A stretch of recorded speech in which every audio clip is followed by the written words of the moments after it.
Je vais vous parler d'un travail qui a été fait dans le cadre de deux programmes de recherche PIMUST, un programme national et le PSDR Bourgogne-Franche-Comté, PRO6, qui est donc régional, qui ont permis d'identifier des facteurs limitants identifiés sur le poids et quelle évolution on peut envisager sur certains de ces facteurs limitants dans le contexte du changement climatique. Alors, c'est le poids, mais ça peut servir d'exemple pour d'autres espèces.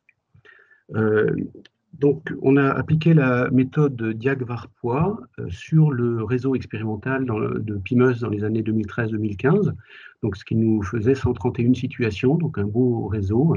On avait 8 lieux répartis sur la France, 3 années, 2 à 3 conduites de culture, 2 à 3 dates de semis, sur 2 à 4 variétés par type variétal que vous avez dans le tableau en dessous, des pois d'hiver grand HR, des pois d'hiver classiques petit HR. Grand HR, ça veut dire réactif à la photopériode, et pois de printemps. Tous les facteurs limitants possibles ont été décrits par des observations ou des modèles. Et donc Diag-Var permet d'estimer déjà un rendement potentiel.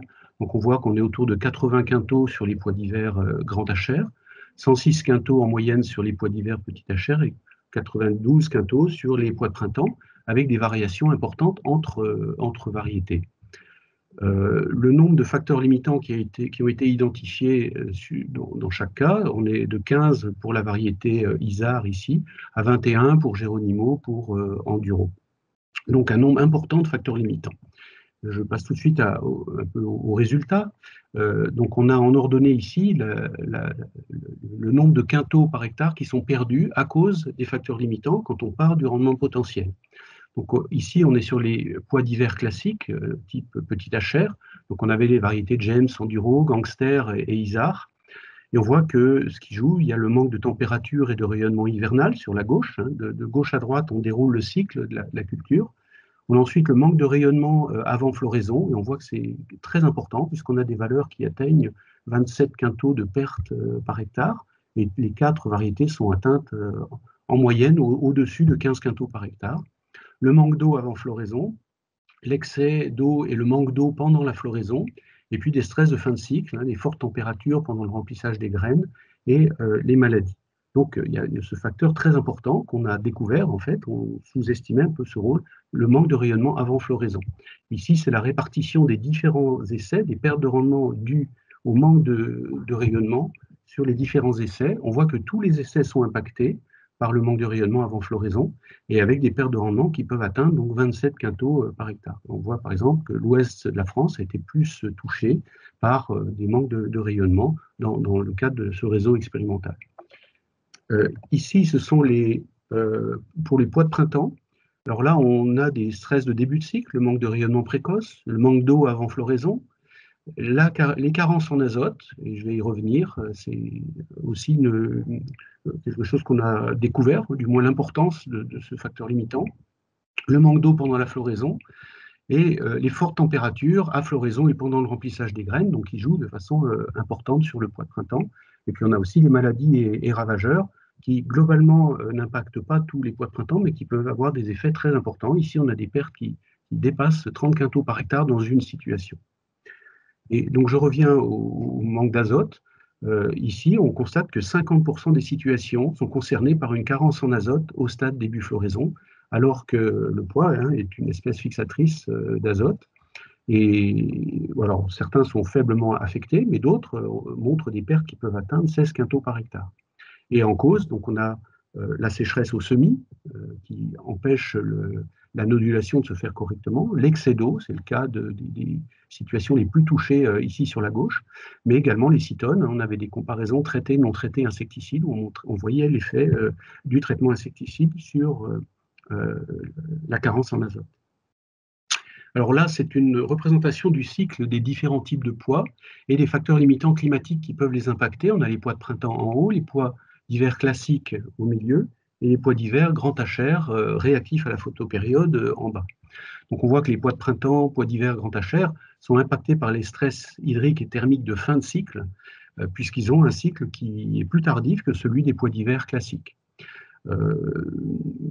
Par contre, les pois d'hiver sont impactés par les facteurs limitants de la phase hivernale, le gel hivernal, donc les deux types de pois, et le gel de printemps pour les pois d'hiver classiques, parce qu'ils ont une initiation florale qui est assez précoce, et donc l'appareil reproducteur peut être exposé à des gels tardifs, on l'a vu ces derniers jours, pas sur le pois, mais sur les fleurs des arbres et des vignes, par exemple. Euh, Ensuite, il y a le manque de rayonnement, donc qu'on a mis en évidence, et puis les problèmes de pluie, alors qui ont plus impacté les pois de printemps pour les semis au printemps. Donc le cycle des pois d'hiver petit HR est plus précoce, ils sont moins affectés par les stress de fin de cycle, mais davantage par le gel de fin d'hiver et le manque de rayonnement avant floraison.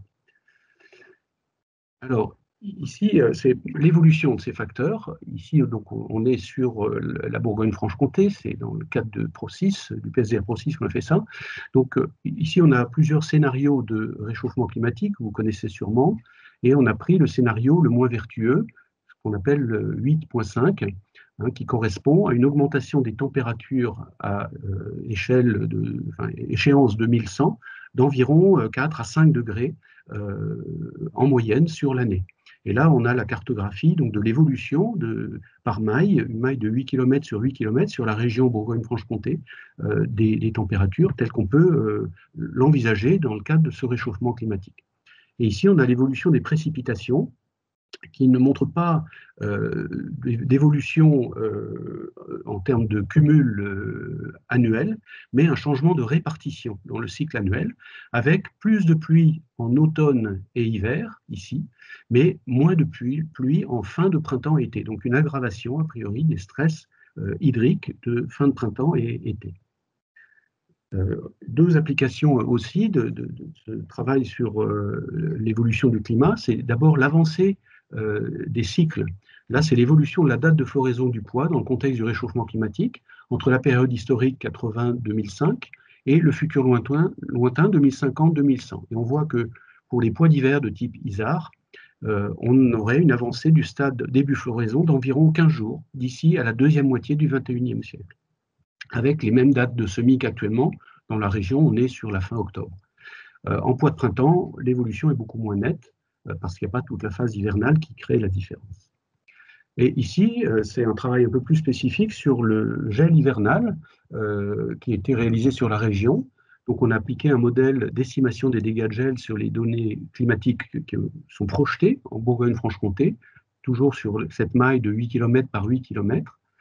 Et pour deux types de variétés, avec une qui a une résistance seuil de moins 13 degrés, une autre qui a une résistance seuil de moins 23 degrés. C'est des seuils qui peuvent être atteints quand les plantes sont correctement endurcies. Sinon, elles résistent à beaucoup moins bas que ça. Et on voit qu'on n'a pas de diminution de l'indice de stress gel jusqu'en 2050. C'est particulièrement net ici pour les variétés plus sensibles. Mais c'est vrai aussi là, c'est seulement après 2050 qu'on a vraiment une diminution de l'indice de stress gel.